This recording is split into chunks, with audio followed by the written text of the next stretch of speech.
Hello and congratulations on getting access to this video course on Facebook retargeting. Okay, so this is video number 1, which is the introduction and getting started. So before we get started, I want to give you a quick overview of what's inside this video course so you know exactly what to expect. So obviously this is video number 1. Video number 2 is going to be a visual map of Facebook retargeting. And what that includes is I'm going to show you how Facebook retargeting works. And a lot of times people jump straight into showing you how to set things up. But unless you really understand how everything fits together, what connects to what, and all of that, it's really going to become confusing. Because if you set things up like an email opt-in retargeting campaign or a blog post campaign, or a purchase retargeting campaign, every one of those is different. So once I show you the basics via a visual map, that's when we show you some real life examples in video number 3. Of course, in video number 4, I'm going to talk about the Facebook pixel, what it is, why it's important, and how it's used. And of course, from that point, we'll move to video number 5 and talk about how to add the pixel to your website, whether you're using WordPress, ClickFunnels, Lead Pages, or any other landing page builder. Video number 6 will talk about pixel variables and settings, otherwise known as standard events, such as how do you tell Facebook that somebody has landed on your page, somebody has converted into a lead, somebody has added the product to their shopping cart. Maybe you want to find people who have added things to the cart but have not yet purchased so that you can show an ad to them, remind them that they are interested in that purchase, and perhaps give them some sort of discount as well.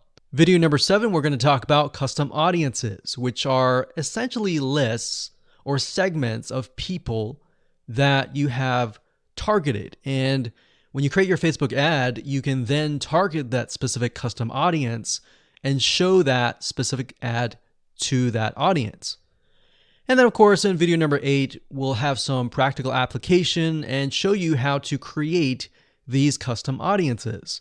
And of course, last but not least, video number 9, we'll talk about retargeting campaign setup. All right, so let's talk about mindset, because I'm a big believer of having the right mindset before you get started. I want you to realize that you're not going to make a sale. You're not going to get leads right away just by setting up a Facebook retargeting campaign. Converting visitors really does take time. And to be realistic, sometimes 12 to 17 times of touch points, meaning you have to get in front of them 12 to 17 times before they will buy. So I want to make sure that you don't expect an immediate action or an immediate sale. Now, to get started, you're going to need these things. You're going to need to have a Facebook ad account. And in doing so, you'll also need to have a Facebook business account. And you can go to business.facebook.com to get access to a Facebook business account. Now, having a business account is separate from the Facebook ad account. You'll obviously need money for ads, realistically at least $500 or more. This is not free by any means, but it's a great way to test things and find results right away.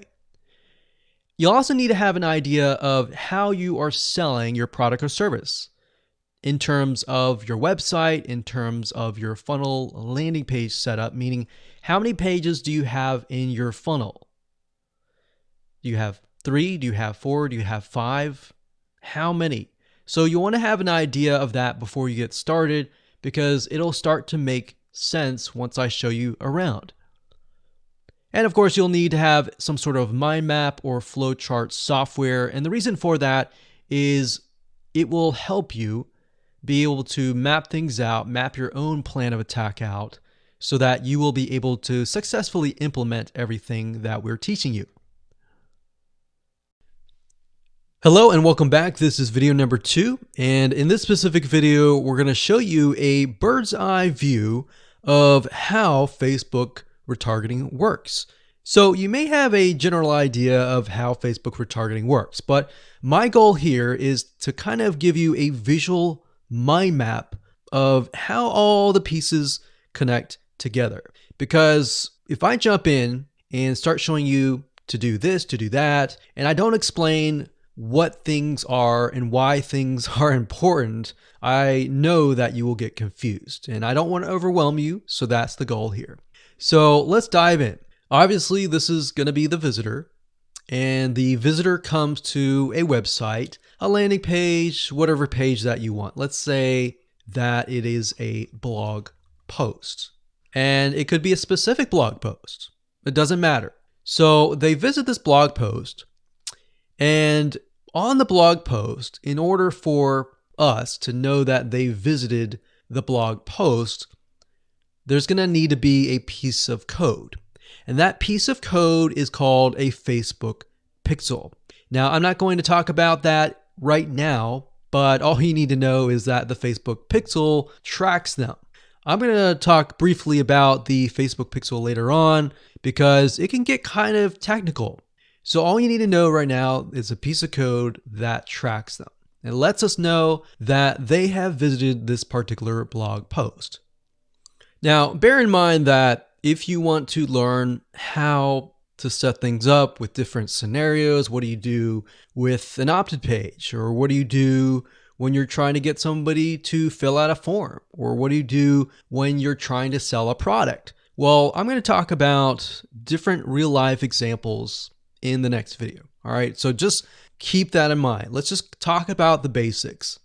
Okay, so from this point, let's say it's a blog post, and maybe in this situation, what we want to do is whenever somebody visits this particular blog post, we want to create an audience specifically for this. All right, so whenever somebody visits here, they are going to have the Facebook pixel there, and then this visitor essentially will be added on this part to a custom audience. All right.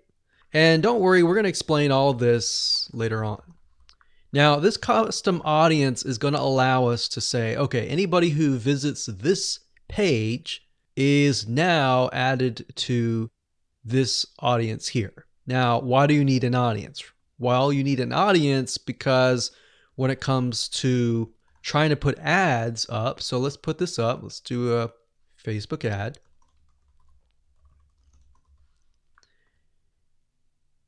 We have to find a way to show this ad to this audience. So obviously from the custom audience here in the Facebook ad here, directionally, we are going to show the Facebook ad to anyone who visited this blog post. So this is a very, very basic Facebook retargeting. So let me repeat this. Let's do a recap. A visitor comes to the blog post, and this piece of code is just happens to be on this blog post, which will allow us to know, okay, this person visited it and they're segmented into this audience, and therefore we then show them Facebook ads on Facebook to this custom audience. So that is a very, very basic scenario. Now, it can get a little bit more tedious if you add more things like email opt-ins or everything else like that. But I just want to start with the basics. We'll talk about more about real life examples in the next video. Now, what you will need to learn is the Facebook pixel, how to use it, how to set up different things like triggers, different ways to work with variables. And the Facebook pixel is just more than a piece of code. It can track when somebody visits a page. It can track when somebody buys a product. It can track when somebody opts in. So in other words, if you want to know if a conversion happened, then you will need the Facebook pixel again. So the Facebook pixel is essentially a piece of code that is on your whole website, and based upon where they land, where they convert, it is all recorded. So we'll talk more about that later on, but let's move on to the next video, and I'm going to give you some real life examples and real life scenarios. We're going to show you different mind maps for different scenarios so that you have an idea of kind of how things work. Hello and welcome back. This particular video is video number 4, and we're going to focus on the Facebook pixel. So we briefly talked about that earlier, but before we dive in, I want to say that you will need to have a Facebook business account. So to do that, you'll need to go to business.facebook.com. That's business.facebook.com. You'll need to create an account so that Facebook knows that you have access to certain ad accounts. So with a business Facebook account, you are able to not only access your own account, but you'll also be able to access anyone else who gives you permissions to do so. Now, as far as the pixel goes, once you have created an account, what you'll need to do is up at the top, you'll see this events manager, and you'll see this / icon. You'll click on that, and then you'll click on the all tools down here, and then you'll click on pixels right here. Now, bear in mind that Facebook oftentimes will change around their user interface. So if it doesn't look exactly like this, then look around and you'll likely find the pixels. Now, like I said, Facebook changes their user interface a lot, sometimes every month, sometimes very frequently. So just keep that in mind. So what you need to do is simply go to pixels right here, and then you'll land on this specific page. Now, as I briefly mentioned earlier, a Facebook pixel is merely a piece of code that you put on your website. And we'll talk more about how to add that to your website, what are best practices, and all of that. But basically all you need to know is the Facebook pixel is a very powerful piece of code that allows Facebook not only to see who visits your website, who converts into a sale, who converts into an email opt-in lead, who perhaps fills out a form, and more.